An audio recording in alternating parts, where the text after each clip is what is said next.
এই দাঁড়ান, দাঁড়ান, দাঁড়ান। কেউ ভয় পায়েন না। আমরা গাজীপুরের মেয়ে, ঠিক আছে? আমরা সব কাজই করতে পারি। সব কাজে এক্সপেরিয়েন্স আছে। সব বিষয়ে অভিজ্ঞতা থাকা ভালো। তো আজকে হচ্ছে আমার জমিতে পালং শাকের বীজ রোপণ করব। তো কোদাল দিয়ে কুপিয়ে এখন হচ্ছে বীজগুলো সকালে ভিজিয়ে রাখছিলাম। তো এখন হচ্ছে বীজগুলো ফালায় দিচ্ছিলাম। বাট আমার ক্যামেরাম্যান খুব ভালো করে আসলে ভিডিওটা করতে পারে নাই, যে কারণে অনেক দুঃখিত আপনাদের কাছে। যাই হোক, তবে মোটামুটি চেষ্টা করছে আর কি। ছোটো পোলাপান খুব একটা বোঝে না, তো ওই তো বীজগুলো সব ছিটিয়ে ছিটিয়ে দিচ্ছিলাম।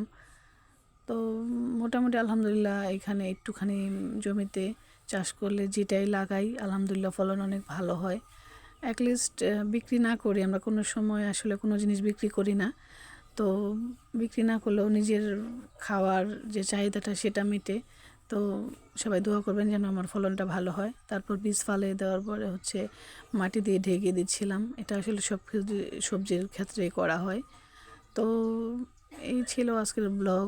আর অবশ্যই আমার ভিডিওগুলো আপনাদের কেমন লাগে অবশ্যই জানাবেন, অবশ্যই কমেন্ট করে জানাবেন।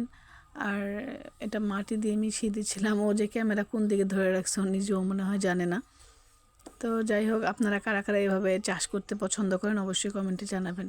আমি কিন্তু গাছ লাগাতে অনেক গাছপ্রেমী একটা মানুষ, গাছ লাগাতে অনেক পছন্দ করি। সেটা যে কোনো গাছ, ফুল গাছ হোক, সবজি গাছ হোক।